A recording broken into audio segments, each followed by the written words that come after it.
Anak-anakku, Islam itu tidak pernah membahas kamu anak siapa, turunan siapa, bapakmu kayak apa, sekolahmu kayak apa.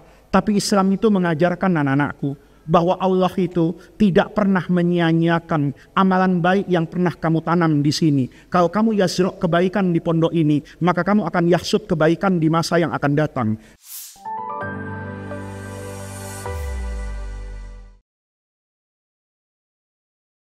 Bismillahirrahmanirrahim.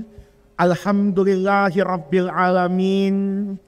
Wassalatu wassalamu ala ashrafil anbiya'i wal mursalin wa ala alihi wa ashabihi ajma'in, amma ba'du. Segenap para alim ulama yang saya muliakan, para kiai, para habaib, para tokoh masyarakat, saya mohon maaf tidak menyebutkan nama beliau satu persatu, tetapi tidak mengurangi rasa hormat dan ta'zim kita semua kepada beliau-beliau pengasuh Pondok Pesantren An-Nida yang saya muliakan, majelis guru, wali santri, para santri, bapak-bapak, ibu-ibu, hadirin hadirat sekalian. Kiai Rahmat, saya kalau datang ke acara haflah di pondok-pondok pesantren, itu sebetulnya saya itu kehilangan konsentrasi untuk ceramah. Kenapa? Karena acara seperti ini itu mengingatkan hidup saya di masa lalu. Romo Yai yang sepuh-sepuh pasti ingat dengan ayah saya, Kiai Sukron Makmun. Kiai Sukron Makmun itu saya dari kecil itu ikut ngaji ke Kalibeber, ikut ngaji ke Jawar, mungkin dari tahun 70 sampai era 90-an. Ayah saya itu punya anak 4. Yang paling nakal itu saya.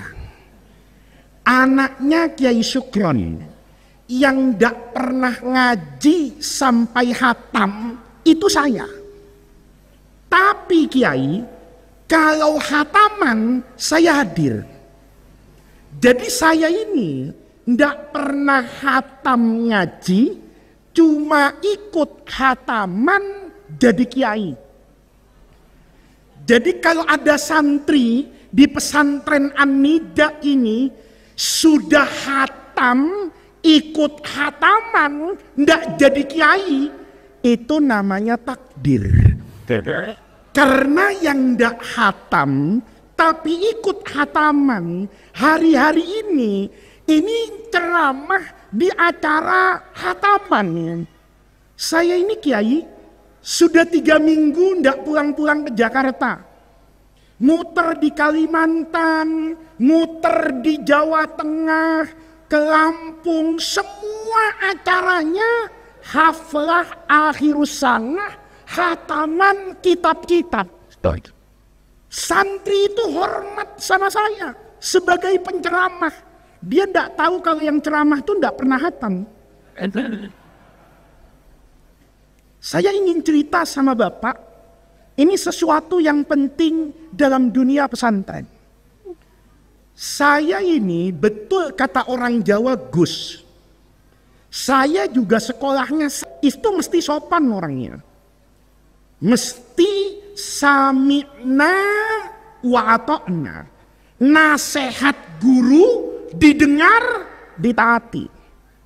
Tapi kalau Gus Jakarta itu sami'na wa pikir-pikir, ya. Dengar iya, ngaji iya, tapi apa yang disampaikan oleh guru itu dipikir dulu. Kalau selaras dengan logikanya diamalkan. Kalau bertentangan dengan perasaannya ditinggal. Itu santri Jakarta. Alhamdulillah Kiai Rahmat jadi kiai di Wonosobo, ya. Jadi bapak-bapak, saya dari kecil itu biasa membantah ayah saya. Makanya saya itu nanti gede disuruh ngaji jauh. Itu saya kok ceramah agak-agak panas dingin, Pak. Karena kemarin saya acara di pesantren Nurul Jadid di Paiton di Jawa Timur. Kiai Zuhri Zaini itu ngomong begini, Gus, abahnya sampean ini dulu sering ceramah ke sini. Kalau ceramah bawa anaknya yang laki, dan anaknya yang laki itu dulu di pesantren ini nakal. Saya bilang, oh iya Kiai, siapa anaknya Kiai? Saya enggak tahu, pokoknya bawa anaknya tuh dari mukanya kayak ini, nakal anak ini. Saya naik mimbar, Kiai Zuhri, anak kecil yang dulu dibawa Kiai Sukron nakal, itu sekarang dipanggil sama MC Al Mukarram ceramah di pesantren Kiai. Jadi saya dari kecil itu sama ayah saya itu diajak, Pak, datang ke semua pesantren yang punya karomah, tradisi sanad keilmuan di masa lalu. Jadi saya masih kecil itu sudah tahu Tegalrejo, Pak. Saya masih kecil itu sudah duduk di Lirboyo, bukan hatam kitab, ikut acara hataman. Jadi kalau sudah ada acara-acara kayak gini, itu bapak saya bilang, saya masih SD itu, Pak. Kata bapak saya, sudah nggak usah sekolah, nggak apa-apa. Besok ikut ke Wonosobo, besok ikut ke Krapyak di Jogja, besok ikut ke Asak di Asem Bagus. Saya dari kecil itu, Pak, keliling ke semua pesantren. Ayah saya pesannya cuma satu, yang nggak boleh dibantah. Pokoknya Faiz, saya masih kecil, Pak, masih SD. Kamu besok ikut saya ke pesantren A, misalnya ke Lirboyo, nanti ketemu sama Kiai Mahrus. Kalau ketemu Kiai, pesan ayah saya, yang saya tidak boleh bantah, cium tangannya. Nih, ketemu Kiai di pesantren, cium tangannya, tatap matanya. Kalau Kiainya, ini saya tidak bisa bahasa Jawa, tapi bahasa Jawa ini saya hatam, Pak, ingat betul. Kata ayah saya, kalau Kiainya nanti mau mengidoni, ibu tahu diidoni? Nah, saya ini tidak bisa bahasa Jawa, tapi idoni itu saya paham kan dari kecil saya. Kata ayah saya, nanti kalau Kiai mau meludahi kamu, buka mulutmu, telan ludahnya Kiai itu. Itu buat santri Jakarta berat, Pak. Mikir-mikir lah, kalau Kiainya habis makan pete ini kan lumayan, kata saya. Ya, untung waktu itu belum ada corona, Pak. Kalau ada corona, habis nelen ludahnya Kiai, disuap sama puskesmas itu. Kenapa? Dropletnya masuk itu. Tapi ayah saya bilang, yang ini Faiz, jangan bantah. Cium tangannya, tatap matanya. Kalau kamu diludahin dari mulutnya, buka mulutmu selebar-lebarnya, pasrah, ludahnya telan sampai masuk ke dalam perutmu. Karena ayah saya itu orang Madura, ya. Kalau yang lain-lain itu agak Jawa nih ngomongnya. Tapi yang ini ayah saya keras. Saya bayangkan kalau saya tidak nurut, kayaknya dicelurit waktu itu saya. Saya takut sama ayah saya amalkan, Pak. Setiap ketemu Kiai dulu, mesti saya cium tangannya, saya sempatkan untuk menatap matanya. Kalau mau yang meludahi kadang-kadang, monggo Gus, sini Gus, mangap. Saya pesan ayah saya, terima. Tanpa saya pernah tahu maknanya apa. Karena saya masih kecil. Saya juga nggak ngerti apa itu tabarruk, apa itu tawasul, nggak ngerti saya itu. Saya tidak ngaji, saya masih di SD. Besar, saya ketemu dengan Syekh Ali Jum'ah di Kairo. Mufti Mesir yang hebat itu. Saya ngaji hataman. Persis kayak begini. Cuma tidak acara besar. Ngaji, murid beliau dari 30 orang, 50 orang. Saya masih ingat. Hataman kitab Asy-Syama'il Al-Muhammadiyah di bulan Maulid. Cerita tentang sirah nabawiyah sejarah Nabi. Begitu hatam, kata Syekh Ali Jum'ah, anak-anakku, nanti seperti saya dulu dengan guru saya, seperti tradisi semua ulama ahli sunnah, begitu khataman dapat ijazah, itu jangan cuma mulutnya yang ngomong qabil tuh. Datang sungkem depan guru, cium tangan saya, tatap mata saya. Waktu itu saya berani nanya, guru, saya mohon maaf, kenapa harus cium tangan guru? Kenapa harus menatap mata guru?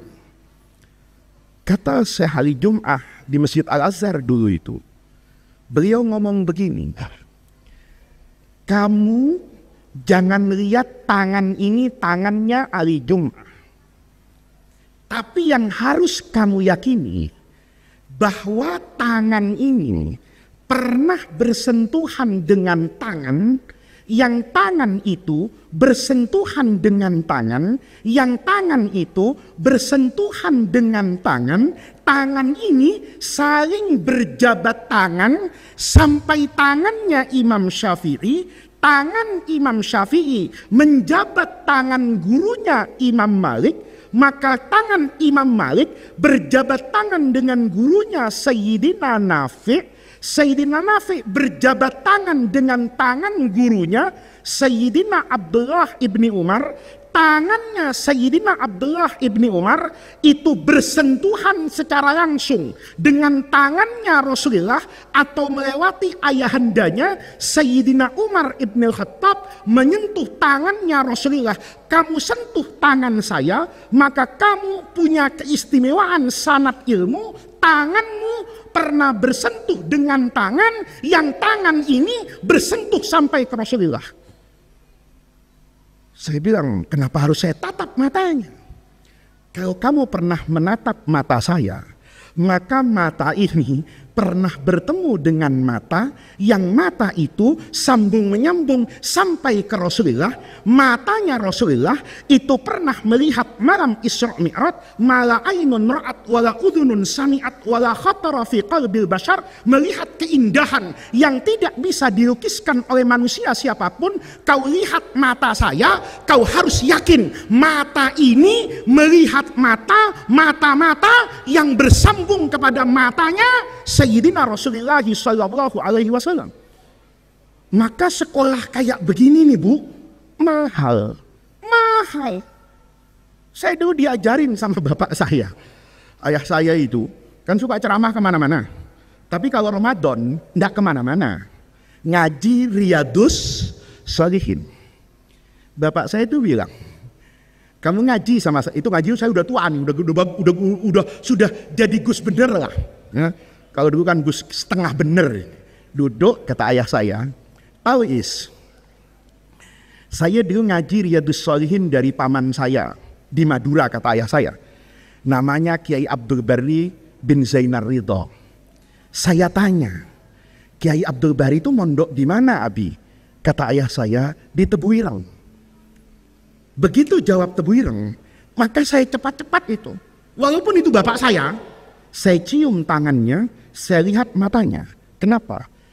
Saat saya mendengar bacaan Riyadus Shalihin yang dibaca oleh bapak saya dari pamannya di Madura, pamannya dari Hadratus Syekh Kiai Hasyim Asy'ari waktu mondok di Tebuireng, berarti dari Syekh Hadratus Syekh Kiai Hasyim Asy'ari itu punya kemungkinan Hadratus Syekh berguru dengan alim besar di Nusantara ini yang namanya Syekh Muhammad Nawawi Al-Bantani. Syekh Nawawi punya guru namanya namanya Imam Ibrahim Al-Bajuri yang ngarang Hasyiatul Bajuri itu. Dari Imam Al-Bajuri pasti dia berguru dari gurunya yang mensyarah hikam namanya Syekhul Islam Abdullah Asy-Syarqawi. Abdullah Asy-Syarqawi punya guru namanya Muhammad Al-Hifni. Muhammad Al-Hifni ini punya guru namanya Ahmad Al-Hulaifi. Ini punya guru ke atas namanya Ahmad Al-Balbisi. Bersambung ke gurunya namanya Imam Ali Az-Zayyadi.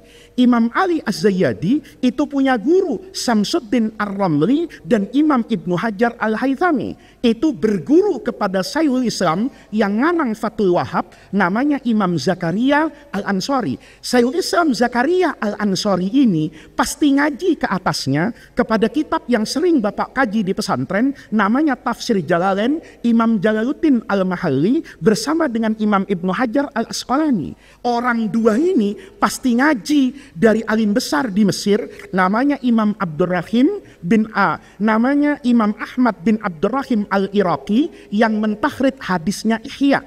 Dari bapaknya namanya Abdurrahim Al-Iraqi naik ke Imam Sirajuddin Al-Bulqini, Ala Ibni Attar naik ke Imam Nawawi. Begitu saya dengar suara bapak saya, maka suara itu sejatinya turun-temurun langsung dari Imam Nawawi. Saya mau tanya sama wali murid di pesantren An-Nida, mana di dunia ini yang ilmu itu punya sanad diriwayatkan dari orang yang membangun ilmu itu? Kalau saya ngaji fikih Syafi'i, saya pasti punya sanad yang nanti akan bertemu sampai kepada Imam Syafi'i. Di mana di dunia ini ilmu yang terjaga mata rantainya kecuali ilmu agama yang ada di pesantren? Ayo, bapak-bapak yang sekolah sains di SMA, mungkin belajar fisika. Ada guru fisika di dunia ini yang sanadnya nyambung sampai Einstein? Saya tantang. Ayo di UGM, di UI, di semua kampus ada enggak? Orang belajar ilmu sanadnya nyambung. Nggak usah jauh-jauh. Listrik, siapa yang menemukan? Thomas Alva Edison. Itu yang menemukan strum listrik. Bapak tanya sama pegawai PLN, kamu yang ngurusi listrik ini punya nggak sanad dari gurumu nyambung ilmu listrik ini sampai kepada siapa itu? Kepada Thomas Alva Edison? Nggak ada. Maka di ilmu pesantren itu dulu yang bapak saya maksa untuk ketemu kiai, karena di situ bapak, sekarang yang ingin saya sampaikan satu hal, pentingnya orang itu benar jalan hidupnya. Saya ini ilmu enggak banyak, enggak ada mungkin. Tapi saya tahu, saya bisa hari ini itu karena barokahnya guru. Saya bisa kayak begini, itu karena barokahnya ilmu orang tua. Ketika kita percaya dengan hal seperti ini, bahwa yang menentukan hebatnya itu bukan ijazahnya, yang menentukan hebat tidaknya itu bukan lahiriahnya, tetapi aspek-aspek yang berkaitan dengan rohani, maka kita sejatinya itu sedang menjaga tradisi keilmuan sepanjang zaman. Jadi Bapak Ibu sekalian, hidup itu kalau mau beres, itu bukan persoalan saya anak siapa dan belajar di mana. Persoalan yang paling utama, jalan hidupnya ini benar apa enggak? Anak ibu sekarang dimasukkan ke pesantren, itu bagian dari ikhtiar agar jalan hidupnya ini benar. Kalau jalan hidupnya benar, Pak, itu nanti ujungnya pasti benar. Ini 11:30 Kiai, ya. Kalau saya terangkan pakai Quran hadis lama ini, ya. Kalau pakai ihya bisa ndak hatam-hatam ini ya ini. Tapi kalau pakai cerita, mudah-mudahan 15 menit selesai. Dulu saya itu diwasiatkan sama guru saya ini. Kata guru saya, hidup itu yang dicari nak barokahnya. Karena yang hilang nanti dari umat Rasulullah itu menjelang akhir zaman itu barokah. Saya dulu tidak percaya, ya. Tapi sekarang saya percaya bahwa yang hilang dalam hidup manusia sekarang itu barokah, Pak. Coba lihat. Sekarang ini ada orang ahli hukum, Pak. Kerjanya setiap hari menghakimi dan menghukumi. Ahli hukum yang biasa menghakimi dan menghukumi sekarang kena hukuman. Itu tidak masuk akal. Karena kalau orang belajar nahwu itu ngerti i'rab. Baca kitab pasti lurus itu. Kenapa? Ngerti nahwu. Orang yang belajar sorof tasrif itu bina'ul kalimat. Ini nasoroyan suru, nasoroyan soru, nasoroyan siru, nasiroyan siru. Itu pasti terjaga. Kenapa? Punya ilmunya. Sekarang aneh. Ahli hukum kena hukuman. Ada orang pekerjaannya mengamankan orang, sekarang diamankan. Benar enggak? Itu menunjukkan apa? Barokahnya ilmu tuh hilang. Ilmu sekarang mungkin hebat, tapi barokahnya dicabut sama Allah. Maka yang kita cari dalam hidup itu barokah, Pak. Karena kalau sudah dapat barokah, hidup kalah segala-galanya, itu hidupnya sejahtera. Asal dapat barokah. Dulu ada cerita, ini guru saya cerita ini. Kata guru saya gini, dulu ada santri datang ke kiainya. Kiainya ini sufi besar di Irak, Imam Ibrahim bin Adham. Kata muridnya, guru, tolong doakan saya. Gurunya balik tanya, kamu minta doa apa nak? Kata muridnya, ya doa yang biasa guru. Doa apa yang biasa? Ya kalau sakit, doanya minta sehat. Miskin, doanya minta kaya. Bodoh, doanya minta pinter. Janda, doanya minta jodoh. Pasti begitu. Pak Prabowo, Pak Anies, Pak Ganjar, Pilpres kemarin, doanya cuma satu. Allahumma menang, Allahumma jadi, Allahumma menang, Allah. Semua orang begitu, Pak. Kata santrinya, ya guru, tolong doakan saya. Jadikan saya orang alim, punya pangkat, punya jabatan, punya harta, sehat. Kata gurunya, jangan nak. Orang itu jangan minta banyak ilmu, jangan minta banyak harta, tapi yang diminta itu barokah. Kata muridnya, saya tidak percaya barokah guru. Wong saya makan itu nasi saya beli pakai uang. Benar juga Pak. Ya, saya tadi kesini itu dari Cirebon naik kereta api Pak. Itu untuk masuk stasiun, itu saya harus pakai karcis Pak. Kalau saya pakai karcis atau sekarang lebih modern kereta api itu, asal sudah daftar di aplikasi KAI itu, saya begitu masuk dikasih kayak kaca. Muka saya terdeteksi. Oh ini mau naik kereta dari Cirebon ke Purwokerto, dibuka Pak. Yang buka itu karena saya beli karcis, karcisnya saya beli pakai uang. Seandainya pakai sholawat fatih, nggak terbuka tadi gerbang stasiun itu. Ya, bener kan? Saya baca sholawat nggak terbuka, yang buka apa? Uang. Kata muridnya, saya butuh uang guru, bukan butuh barokah. Kata gurunya, nak, hidup itu yang paling penting minta berkah. Kata muridnya, apa buktinya guru? Kata Ibrahim bin Adham, sederhana nak. Coba kamu perhatikan dua makhluk ciptaan Allah. Kalau kamu mengerti bagaimana dua makhluk ciptaan Allah ini, maka kamu akan mengerti kok nak, dahsyatnya barokah. Kata muridnya, apa yang harus saya lihat guru? Kata gurunya, lihat nak, yang pertama anjing, yang kedua kambing. Ini sederhana gurunya ngajar. Kata muridnya, apa yang harus saya lihat nak? Guru, apa yang harus saya lihat guru? Kata muridnya, sederhana nak.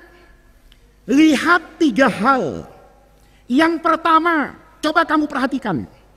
Kalau ada kambing perempuan hamil, ada anjing perempuan hamil, lahiran anaknya, banyakan anaknya anjing apa anaknya kambing? Hah? Anaknya anjing apa anaknya kambing? Anaknya anjing. Anjing kalau lahir Pak, itu bisa 5 anaknya, bisa 6.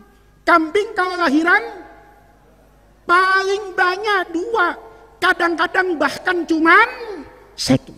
Kata Ibrahim bin Adham, coba nak perhatikan. Anjing itu kalau lahir banyak. Kambing kalau lahir sedikit.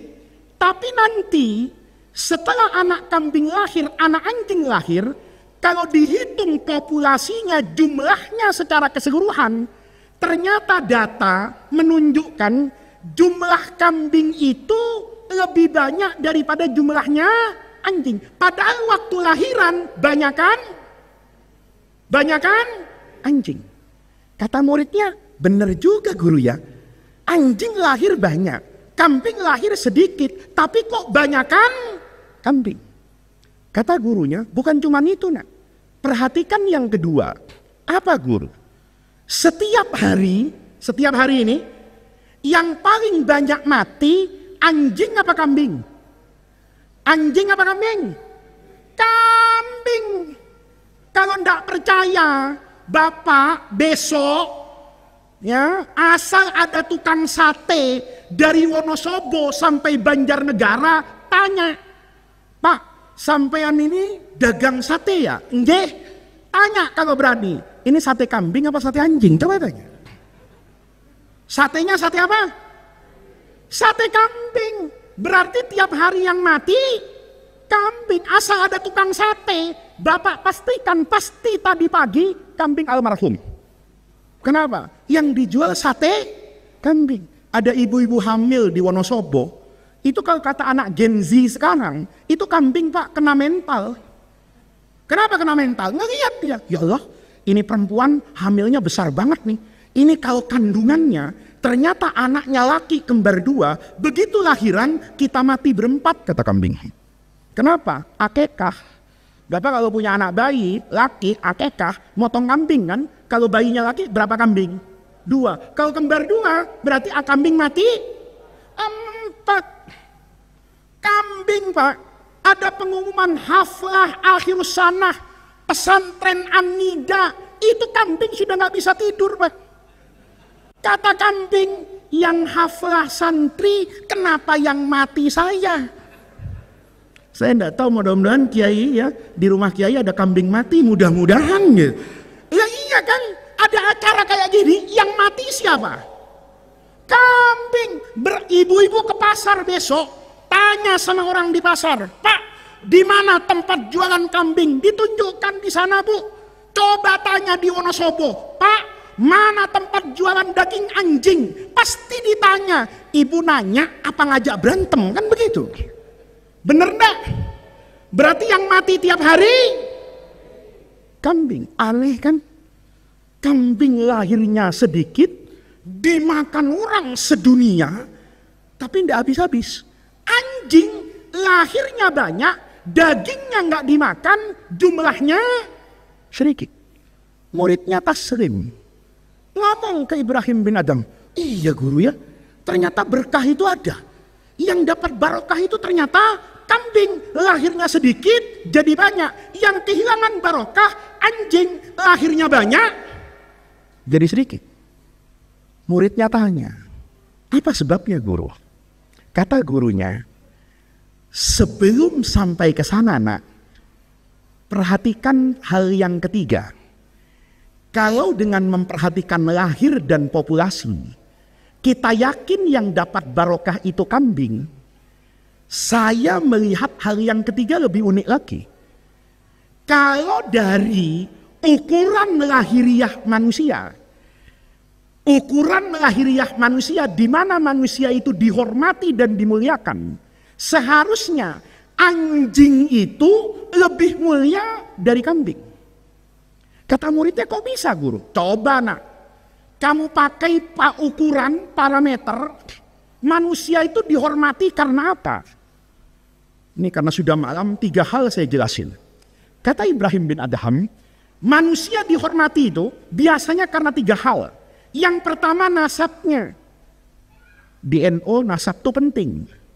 Saya dulu masih kecil saya itu. Diajak ayah saya ngaji, itu di sisi kanan kiri saya, itu kadang-kadang Suriah PBNU.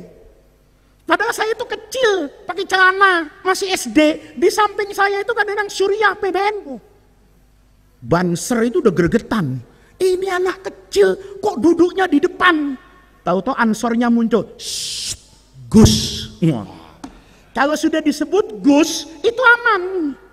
Walaupun nggak bisa ngaji, kalau Gus itu dihormati Pak di NU.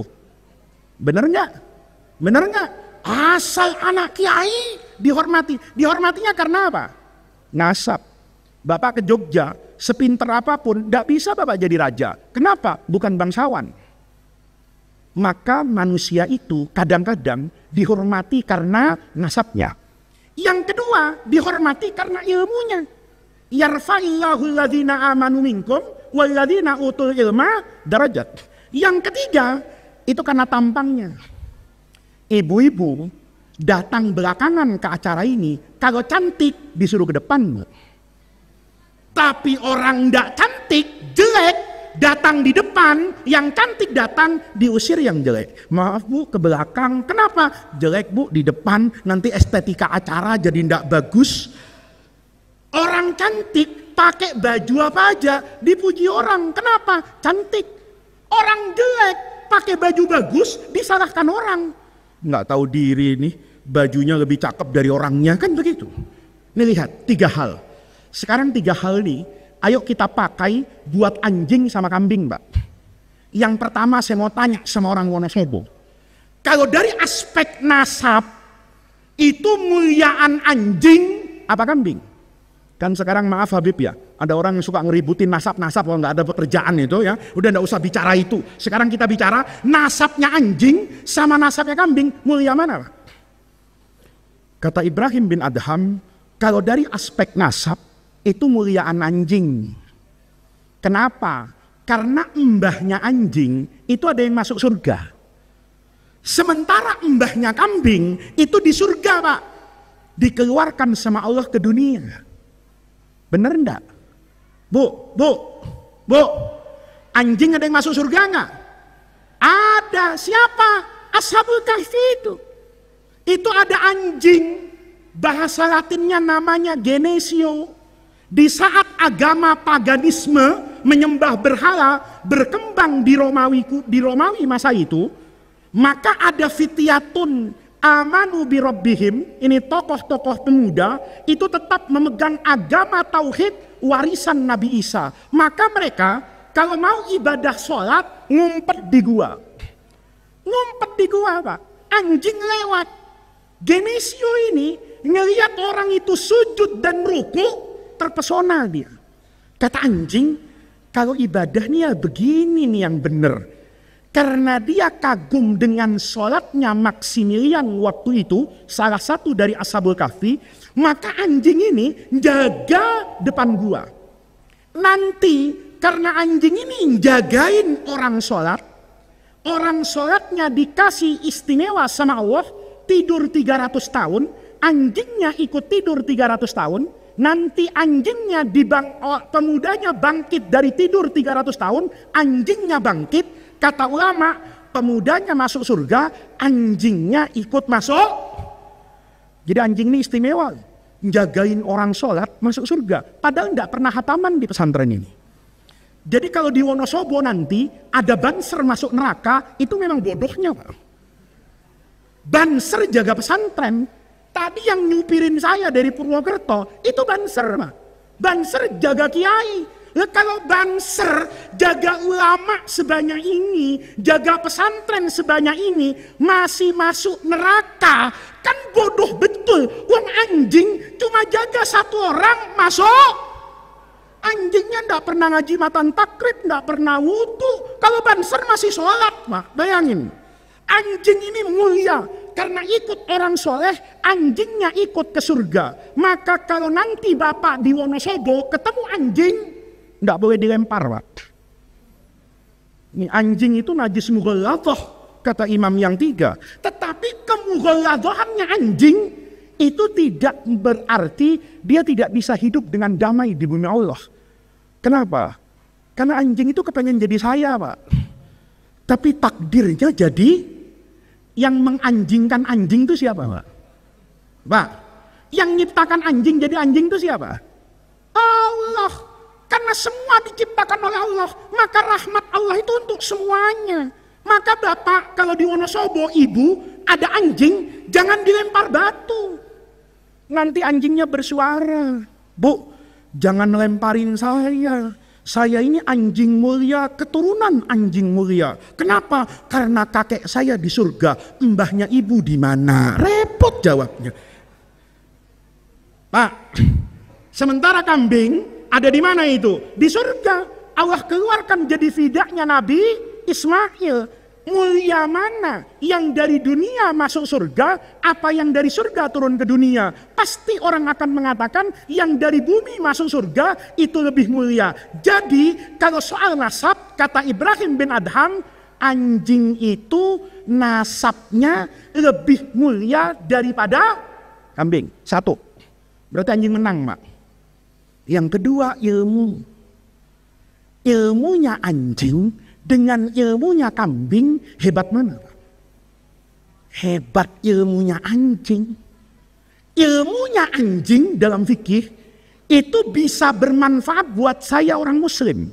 Menentukan halal dan haram makanan yang saya mau makan, itu ukurannya adalah ilmunya anjing. Anjingnya berilmu, saya halal, saya makan. Makanan yang dihasilkan oleh anjing ini, kalau anjingnya bodoh, haram saya makan. Coba Bu, Ibu tahu kan? Anjing itu pinter, Pak. Di Jakarta ada sekolahnya. Saya di Jakarta, Pak, pernah ngeliat di rumah itu. Mobil datang, anjing turun. Mobil datang, anjing turun. Penasaran saya. Saya tanya sama yang jaga, Pak, ini tempat apa kok mobil datang, anjing turun? Ini sekolahnya anjing, Pak. Loh, anjing ada pondoknya, kata saya. Ada, Pak.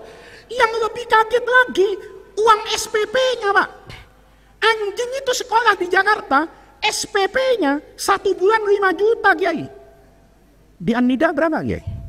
Hah?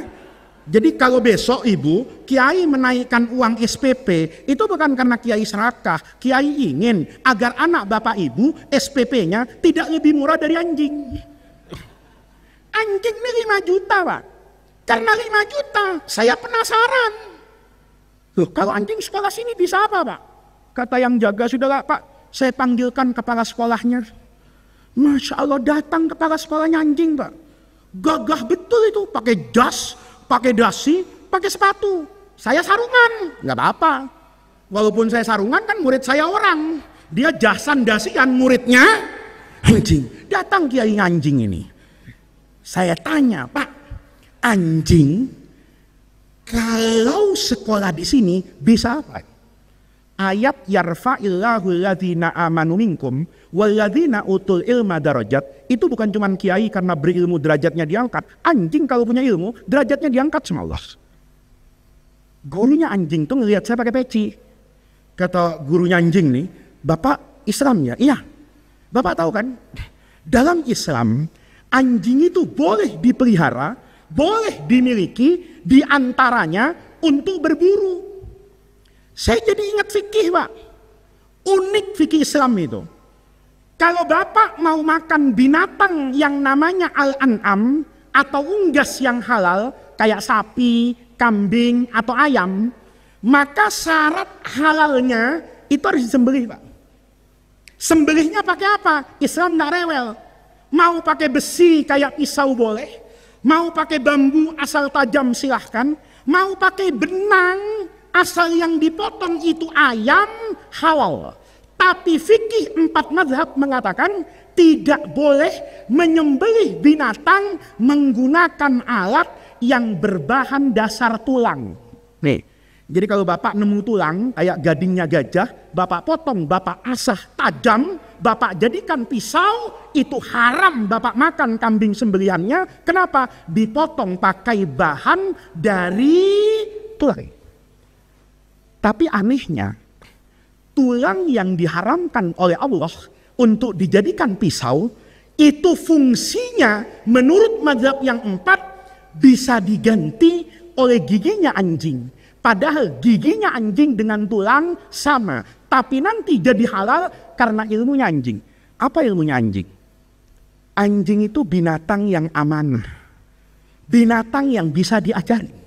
Karena saya ingat belajar itu di fikih, saya tanya sama gurunya anjing, Pak, anjing kalau sekolah di sini bisa apa? Kata gurunya anjing, bisa disuruh-suruh, Pak.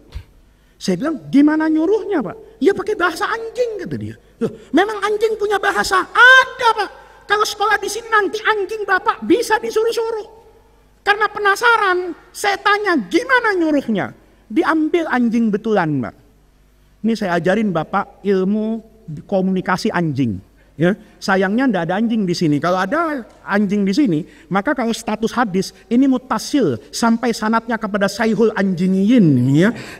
Ini sanatnya marfu betul ini. Ini guru anjing bilang gini, Pak. Kalau dalam fikih Islam, anjing itu kan boleh dipakai untuk apa ini? Berburu. Ya, kata saya. Persoalannya Pak, gimana nyuruhnya? Gampang Pak. Bapak angkat 2 jari. Nggak apa-apa kan, pilpres sudah selesai. Saya zaman pilpres itu nggak mau ceramah ini, karena ngangkat 2 jari ini bahaya.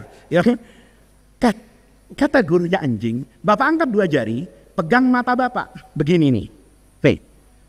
Terus, tunjuk matanya anjing. Ini kalau ada anjing di sini nih, saya tunjuk yang sama. Terus, Bapak tunjuk sasarannya. Kalau Bapak minta supaya anjing ini menerkam kambing, kambingnya kelihatan jauh, Bapak tunjukkan. Lihat nih. Kalau bingung, pakai visual. Ada gambar kambing, atau di handphone Bapak ada gambar kambing. Terus, tunjukkan Pak, begini. Nanti kepala anjing tuh gerak-gerak. Kalau sudah gerak-gerak, dia nanti ngomong, guk! Gitu. Saya tanya sama gurunya anjing, loh, kalau anjingnya sudah bilang guk, artinya apa Pak? Kata gurunya anjing, itu bahasa Arabnya fahimtu. Ya, jadi kalau ada anjing guk, itu bahasa Arabnya fahimtu. Bahasa Indonesianya, bos, saya paham. Bos ingin saya menerkam kambing itu untuk tuan makan kan? Kalau anjingnya sudah ngangguk-ngangguk guk, secara fikih mazhab yang 4 bilang sederhana. Tinggal saya tepuk paha kanannya sambil saya baca Bismillahirrahmanirrahim. Itu semua imam mengatakan sama dengan saya pegang pisau di lehernya kambing, saya baca bismillah, pisau saya gerakkan, statusnya sama dengan paha anjing saya pukul, lari dia.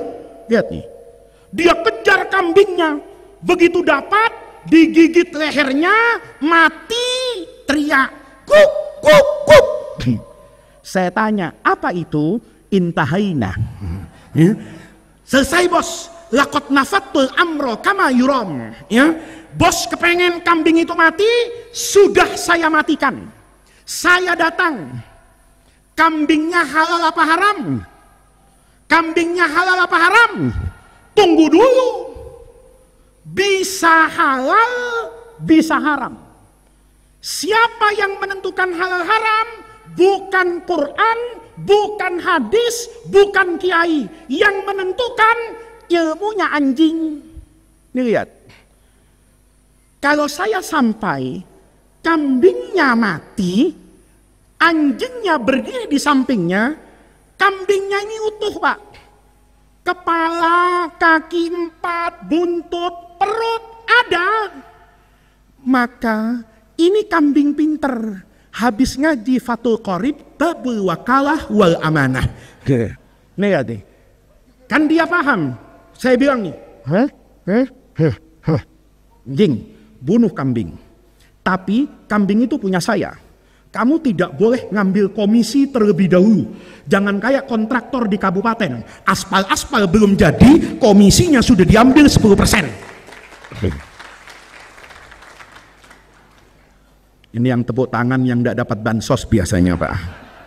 Anjing ini, kalau saya bilang guk guk guk, paham? Dia tahu anjing itu kalau kambing punya saya, maka dia cuma membunuh.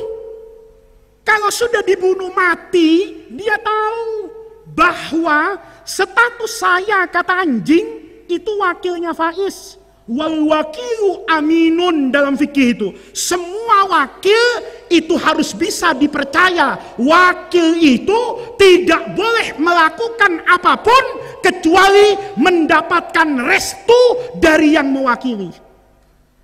Saya dengar gitu, kayaknya anjing tuh lebih pintar dari anggota DPR. Bahkan Kiai mohon maaf, anjing kalau punya ilmu itu lebih jujur dari panitia peringatan Maulid Nabi di pesantren saya. Saya suka bikin maulid, Pak. Kadang sama santri senior itu, lurah pondok, saya tanya, kamu ngundang orang berapa? 20.000 Gus. Dikasih makan? Iya. Semuanya? Iya. Gimana caranya? Gampang. Makannya pakai nampan. Kalau orangnya 20.000, satu nampan cukup untuk 4 orang, maka kita butuh 5.000 nampan. Saya bilang gimana caranya? 5.000 nampan terbagi dengan baik, gampang. Kelas di pondok ini kan ada 100. Taruh saja di satu kelas 50 nampan. Kalau kelasnya ada 100, satu kelas nampannya 50, berarti ada 5.000 nampan. Kalau satu nampan cukup untuk 4 orang, berarti cukup untuk makan 20.000. Oh bagus kata saya. Terus yang jaga siapa? Santri Gus 1. Satu kelas 1, satu kelas 1. Suruh jaga. Saya bilang nanti, kalau pengajian sudah talqin zikir terakhir, doanya sudah dibaca sama kiai atau sama habib, itu nampan keluarin. Nggih Gus, siap. Terjadi Pak. Begitu semua selesai, santri itu bergerak bagi nampan semuanya. Setelah tamu makan, santri saya itu berdiri di ujung pondok itu. Saya panggil, kamu sudah selesai tugasnya? Sudah Gus. Kalau sudah selesai, ayo ke rumah saya makan. Santri saya tidak mau Pak, saya suruh makan. Oh tidak usah Gus, biar tamu-tamu makan semua. Saya senang betul ini. Ini berarti santri saya yang ngerti hadis Nabi, man kana yu'minu billahi wal yaumil akhir falyukrim dhaifahu. Orang itu kalau benar agamanya, dia menghormati tamu. Maka pesan saya kepada Bapak Ibu, jangan makan setelah acara ini sebelum saya makan. Karena yang tamu di sini saya paling jauh, ya. Bu, orang yang beriman hormati tamu. Santri saya ajak makan nggak mau ngomong. Sudah Gus, biar tamu semua makan. Saya senang betul, ini santri ngerti hadis. Tapi senangnya cuma 3 menit Kiai. 3 menit datang temannya satu lagi. Karena ngelihat saya ngajak makan dia ndak mau, temannya bilang sama saya, Gus, tadi anak itu diajak makan ndak mau ya? Nggak mau kata saya. Katanya biarin tamu-tamu makan duluan. Dia Gus, nggak bakalan mau diajak makan. Loh, kenapa kata saya? Sudah kenyang katanya. Lah, sudah kenyang gimana? Kan dia jaga makan tadi. Kan belum makan. Itu masalahnya. Waktu panjenengan nyuruh dia jaga kelas makan, itu dia bawa sendok jaganya. Terus dari satu nampan itu diambil 1 sendok. Kelihatan berkurang enggak? Nampan cukup dimakan 4 orang, diambil 1 sendok, sedikit, enggak kelihatan. Tapi masalahnya di kelas itu ada 50 nampan. Kalau dia ambil 1 sendok, berarti dia ngambil 50 sendok. 50 sendok itu kalau ditaruh di piring, jadi 3 piring. Lihat, jujuran anjing apa santri saya? Hah? Jujuran anjing apa santri saya?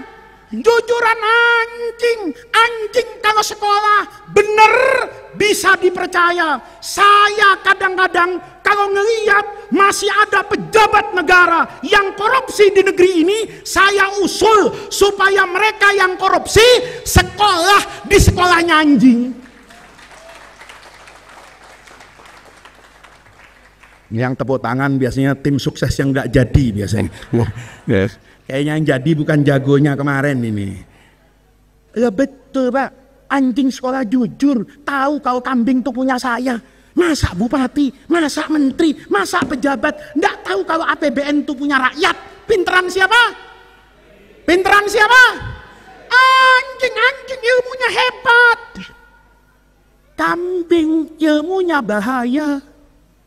Coba suami ibu mengamalkan ilmunya kambing, hancur rumah tangga. Apa ilmunya kambing? Kambing itu ilmunya, asal ada perempuan sikat. Mau istri teman, istri orang, ibunya sendiri, adiknya, ponakannya, asal perempuan kawin. Itu namanya Kambing. Bu, kerenan mana ilmunya anjing sama ilmunya kambing? Ilmunya anjing, Pak. Bermanfaat buat kita. Makanya diabadikan di surah Al-Ma'idah itu. Ketika sahabat nanya, "Madza ya Rasulullah yang dihalalkan untuk kami?" Dijawab sama surah Al-Ma'idah. Di antaranya, "Wa ma'alamtum minal jawarihi mukallibina tu'allimunahunna mimma 'allamakumullah." Ilmu itu nempel sama siapapun termasuk anjing. Kalau sudah berilmu, dia menjadi apa itu? Mulia. Nasab cakepan anjing. Ilmu cakepan anjing. Yang terakhir nih, tampangnya. Bu, gantengan mana? Anjing apa kambing? Bu, ibu pernah lihat kambing kan? Pernah lihat anjing kan? Gantengan mana? Nah, nggak usah ibu yang jawab, saya yang jawab.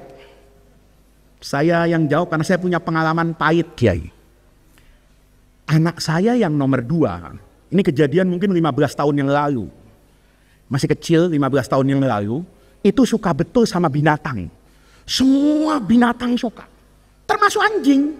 Tapi mau beli takut karena bapaknya kiai. Tapi sama kucing, ikan, semuanya termasuk anjing. Satu ketiga, hari Ahad di Jakarta itu, banyak orang olahraga. Ada orang Amerika, orang Eropa, bawa anjing. Saya mau masuk ke rumah, dicegat sama anak saya. "Bi, jangan masuk dulu." Kenapa? Masa ngaji terus? Sekali-kali ya jalan-jalan di sekitar rumah. Di sekitar rumah itu dulu banyak orang Amerika tinggal di situ. Kalau pagi bawa anjing. Untuk nenangin anak saya, ya sudah nak, ayo kita jalan-jalan. Jalan-jalan. Ketemu sama orang Amerika. Bawa anjing husky itu yang harganya 1 miliar, yang gede, malamut itu. Tahu-tahu orang bule ini ngasih anjingnya ke saya. Saya kaget betul itu. Karena sebagai kiai baru kali itu saya dikasih anjing. Kalau dikasih amplop sering saja ya, kadang-kadang sehari bisa 5 kali, tapi dikasih anjing, ya baru kali itu saya deh. Saya tanya sama saya, "Nah, kenapa anjingnya kok dikasih ke kita?" "Bukan dikasih, B, saya pinjem." "Kenapa, nak?" "Abi ini sudah kebanyakan foto sama Kiai dan Habib. Terus sekali-kali B foto sama anjing." Karena anak yang minta, nurut saya. Anjingnya anjing pinter, kering, ndak jilat-jilat kan, terjamin sucinya. Maka anak saya ngatur, Abi di kanan, anjing tengah, saya di kiri. Kameranya dikasih sama orang bule. Cekrek, selesai pulang, udah nggak ada persoalan itu. Hari Senin, anak saya kan sekolah. Handphonenya kan ditinggal di rumah. Saya periksa, foto anjing kemarin tuh diapakan sama anak saya. Hari Senin jam 9 pagi saya periksa, ternyata sudah diupload sama anak saya ke Facebook. Untung waktu itu TikTok sama Instagram belum ada, WhatsApp juga belum ada, masih BlackBerry Messenger itu yang terkunci, tidak terbuka seperti sekarang. Instagram dengan TikTok tuh nggak ada, yang ada cuma Facebook. Diupload ke Facebook, ya. Anak saya followersnya banyak. Jam 9 pagi yang komentar tuh lebih 100 orang. Saya penasaran. Ini kok 112 yang komennya? Komen orang apa aja kira-kira nih? Saya buka komentar yang pertama netizen ini. Begitu dibuka, komentarnya singkat. Anak saya perempuan namanya Alifa. "Alifa, itu yang di tengah ganteng banget. Siapa namanya?" "Siapa yang di tengah, Pak?" "Anjing." Yang kedua nanya lagi, "Alifa, itu yang di tengah bawa pulang ganteng, pengen saya kelonan." "Siapa yang kepengen dikeloni?" "Anjing."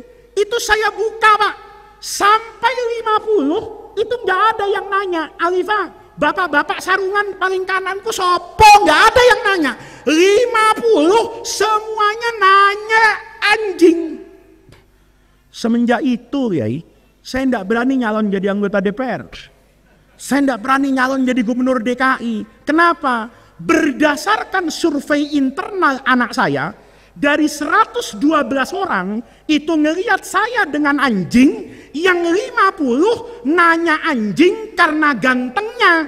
Kalau nanti nih saya buka 51 masih nanya anjing, pakai logika KPU, anjing menang lawan saya 1 putaran, Pak.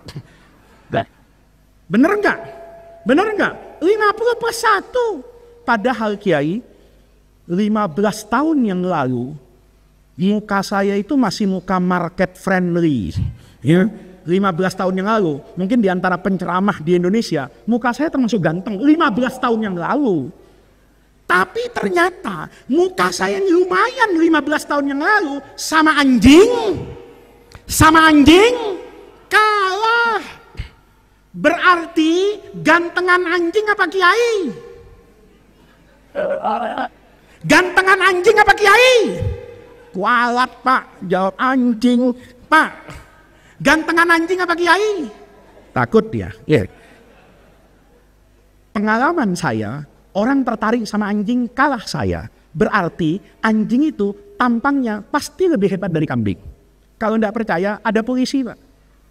Polisinya kurus, pendek, kecil. Tapi bawa anjing besar, gagah nggak? Gagah. Saya punya teman suka berantem, ahli judo. Saya lihat ada brimob hebat, badannya tegap. Saya bilang, kamu kalau berantem sama polisi ini berani enggak? Berani Gus kalau sama polisinya. Tapi kalau sama anjingnya takut saya. Kenapa? Gede banget, lihat. Polisinya kurus, pegang anjing jadi gagah. Polisinya gagah, pegang kambing jadi enggak gagah. Coba ada polisi, Kapolres tahu-tahu pegang apa ini? Bandot. Pasti orang ngomong, ini kayaknya anak buahnya Sambo nih, mati karir kayaknya nih. Kan begitu. Kenapa? Karena secara fisik memang hebatan anjing. Sudah ngajinya sampai sini Pak. Ilmunya hebatan anjing. Nasabnya hebatan anjing. Tampangnya hebatan anjing. Kata Ibrahim bin Adham, tapi kamu pikir nak, dari semua yang saya sampaikan tadi, harusnya anjing itu lebih unggul daripada kambing. Pertanyaannya, kenapa yang dapat barokah itu kambing bukan anjing? Nah ini ngajinya sekarang nih Bu. Bu, yang sekarang dengerin. Kalau yang tadi lupa enggak apa-apa. Jangan sampai nanti ibu ditanya sama suaminya, ngaji di An-Nida kok sampai jam 12 malam, ngaji apa? Anjing, bahaya. Ya. Ngajinya bukan ngaji anjing, saya cerita anjing sama kambing. Ini supaya nanti yang saya sampaikan itu menenteramkan hati Bapak. Dari banyak aspek, anjing itu lebih unggul dari kambing. Tapi kenapa kambing yang dapat barokah? Ini nyambung sama pidato saya yang di awal. Orang itu biar punya segala-galanya kayak anjing, tapi jalan hidupnya salah, dia hilang barokahnya. Kambing kalah segala-galanya, tapi jalan hidupnya benar, dia dapat barokah. Kata muridnya, jalan hidup apa guru? Perasaan binatang sama semua, anjing sama kambing hidupnya. Kata Ibrahim bin Adham, beda nak. Bedanya di mana? Nih Bu, kambing itu senakal-nakalnya kambing. Apa kambing yang suka kawin itu namanya? Bandot. Ibu tahu kambing bandot? Ini biasanya kambing lakinya 1, istrinya 10 Bu. Ya. Ini namanya bandot. Bandot itu kata tukang kambing, sebandot-bandotnya bandot, senakal-nakalnya kambing, itu kalau maghrib pulang ke rumah Bu. Saya udah tanya sama tukang kambing, takut salah ceramah saya. Saya tanya sama Pak Haji di Bekasi, itu di Tangerang, dia punya kambing banyak. Pak Haji, bener ya? Kambing itu kalau sudah maghrib pulang. Betul Gus. Kambing itu senakal-nakalnya maghrib pulang. Paling malam Isya. Saya tanya, kalau kambing maghrib pulang ngapain Pak Haji? Dijawab sama tukang kambing, kambing itu maghrib pasti pulang ke rumah. Nanti Isya tidur. Semua kambing kalau malam tidur. Tapi nanti waktu yang paling bagus untuk kita bermunajat kepada Allah, sepertiga malam terakhir yang dilambangkan di dalam Al-Quran, wabil asharihum yastaghfirun, di waktu sahur Allah sedang turunkan barokah, turunkan rahmat. Kambing yang tidur bangun, karena kambing bangun di waktu Allah menurunkan rahmat dan barokah, fatudriku hal barokatu, maka dia dapat barokah. Anjing sebaliknya Bu, kalau malam tidak tidur-tidur. Di rumah saya yang sekarang, itu kalau malam di jalanan, itu banyak anjing Pak. Aneh anjing ini. Kalau saya pulang ke rumah jam 1 malam, Itu anjing nggak tidur, Pak. Seger-seger sehat. Ada yang jalan di aspalan, ada yang kejar-kejaran, ada yang ngibas-ngibaskan ekornya, ada yang patroli, ada yang menggonggong, ada yang ngaduk-ngaduk kopi, ada yang banting-banting kartu, ada yang teriak-teriak. Anjing ini kalau malam nggak tidur-tidur, Pak. Tapi anehnya anjing yang jam 1 malam seger, jam 2 malam seger, jam 3 malam sehat, kalau mau subuh tidur. Waktu azan as-salatu khairum minan naum, itu anjing sedunia tidur. Karena waktu Allah bagi rahmat, Allah bagi barokah, anjingnya tidur, maka anjing kehilangan berkah. Bu, nanti malam perhatikan suami ibu. Ya, kalau suami ibu nanti malam ndak tidur-tidur, ada aja yang dikerjain, pokoknya ndak tidur-tidur suami ibu. Tapi nanti subuh azan dibangunin nggak bangun, ndak sholat subuh, pesan saya, kalau sudah azan ndak bangun-bangun sampai orang bubar jamaah masih belum bangun, kalau suaminya terlentang tidurnya, tolong dibalik badannya, Bu, biar tengkurap. Kalau sudah tengkurap jam 6 belum bangun-bangun, ibu periksa pantatnya. Jangan-jangan ada buntutnya. Karena yang malam-malam tidak tidur, kalau subuh tidur, namanya ibu nanti malam kelonan sama suaminya, ndak tidur-tidur sampai jam 3 malam, subuh suaminya pules, berarti semalaman ibu kelonan sama siapa? Bu, kelonan sama siapa? Lihat, Pak, sederhana, jalan hidupnya benar dapat barokah, jalan hidupnya salah, biar punya apa-apa hilang. Maka Bapak bersyukur, putra putri Bapak ada di pesantren. Ini sudah menempuh jalan yang benar. Tinggal nanti anak-anakku yang di wisuda malam hari ini yang terakhir, pesan saya terus ada di jalan ilmu. Jangan pernah bertanya, saya nanti jadi apa? Nggak usah tanya. Pokoknya disuruh ngaji, disuruh belajar, disuruh melanjutkan, lanjutkan. Imam Syafi'i itu Bapak, Ibu, ketika lahir, ibunya tidak pernah kepikiran kalau anak ini nanti jadi orang hebat. Lahir di kota yang terasing di Gaza yang digempur sama Israel. Lahir, ayahnya sudah wafat. Ibunya tidak punya apa-apa dan tidak punya siapa-siapa di Palestina. Kata ibunya, nak, besok sabar ya, ibu mau gendong. Kita pulang ke Mekah, ada ribuan kilometer di padang pasir.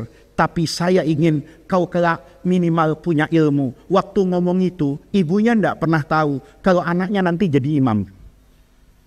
Murid Imam Syafi'i yang paling setia, yang dikenakan ahlul hadis, Imam Ahmad bin Hambal. Bapak tahu, waktu kecil, masih balita, itu digendong sama ibunya, dibawa ke seluruh masjid yang ada di Baghdad, di mana ulama-ulama hebat ngajar di sana. Kata ibunya, saya bawa anak saya ke masjid, menatap wajah ulama, mudah-mudahan dapat barokah guru-guru ini. Tanpa ibunya pernah tahu, kalau nanti anak yang dimintakan barokah kepada orang alim di Baghdad, besar, itu semua orang yang dulu dimintain barokahnya, itu duduk bersimpuh di hadapan Imam Ahmad yang masih muda karena kealimannya. Jadi besok anak-anak pesantren sini, kita tuker ya. Kamu sekarang kan dengerin saya ceramah. Nanti kita ketemu ya, kira-kira 30 tahun yang akan datang. Mudah-mudahan kamu jadi kiai, punya pondok yang besar. Saya datang sebagai wali santri, mungkin saya akan mondokkan cucu saya di kamu. Ya, kita janji ya, ketemu nanti 30 tahun yang akan datang. Anak-anakku bercita-cita nih yang di pesantren, ketemu saya di Jakarta. Kemudian nyapa saya, Pak Faiz masih ingat nggak? Saya santri An-Nida yang dulu tahun 2005, Bapak pernah ceramah di pesantren saya di Wonosobo. Alhamdulillah Pak, saya sekarang jadi rektor Universitas Indonesia di Jakarta ini.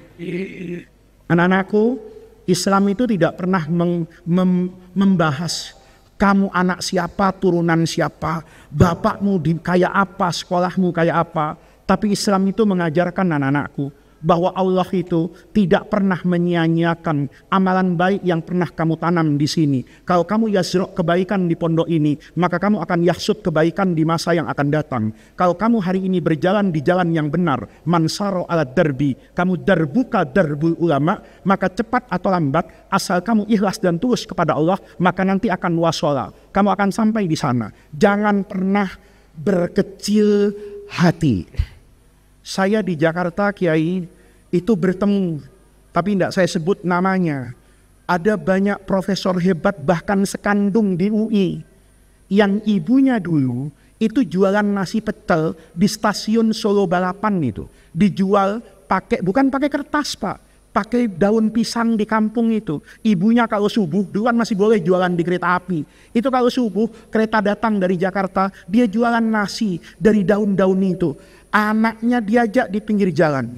Itu semua anaknya sekarang ahli sains, dapat gelar S3, semuanya itu dari universitas yang terhormat di Eropa dan di Amerika. Karena kita tidak pernah tahu nasib orang itu seperti apa. Ada begitu banyak orang yang masa lalunya itu tidak patut untuk diceritakan, tetapi dia membangun masa depan yang kelak masa depannya itu menjadi cerita yang indah. Maka pesan saya kepada para wali murid, anaknya harus tamat di sini.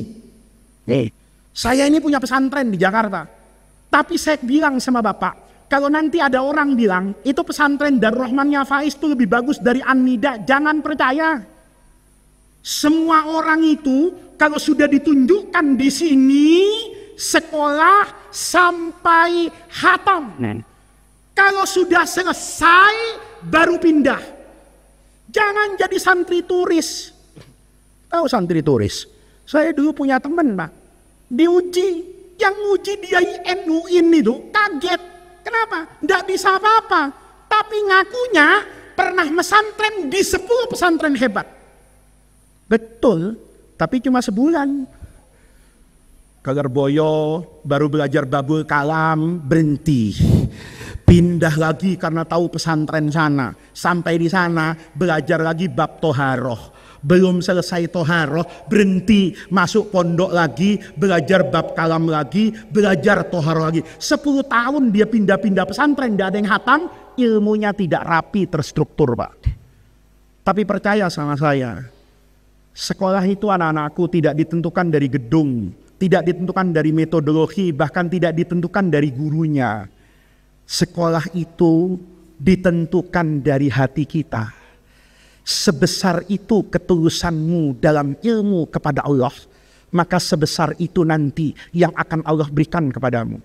Kalau anak-anakku mewakafkan dirinya untuk ilmu, jangan tanya nanti apa yang akan ilmu berikan kepadamu. Jangan pernah pindah sekolah sebelum tamat. Sampai di An-Nida, di sini disuruh kiai 6 tahun, habis 6 tahun masih disuruh mengabdi 1 tahun. Jalani, jangan kayak saya, santri Jakarta yang santri Protestan suka protes. Ya, taat, hatam. Insya Allah ini bagian dari jalan yang benar. Ini yang bisa saya sampaikan pada malam hari ini. Mudah-mudahan pondok pesantren ini Allah jaga. Allah jadikan An-Nida ini maqalan min ma'akil bayan wal iman. Allah jadikan pesantren ini manarotan min manaratil ilmi wal iman. Mudah-mudahan Pak Kiai, majelis guru, para zuriyah, muhibbin, musaidin yang cinta dengan pesantren ini, wali santri, para santrinya, mudah-mudahan selalu dibersamai oleh Allah Subhanahu wa Ta'ala, dituntun sampai nanti bertemu dengan ridho dan rahmat Allah fil firdausil a'la. Terima kasih atas undangannya, mohon maaf atas segala kekurangannya. Wallahul muwaffiq ila aqwamit thoriq. Wassalamualaikum warahmatullahi wabarakatuh.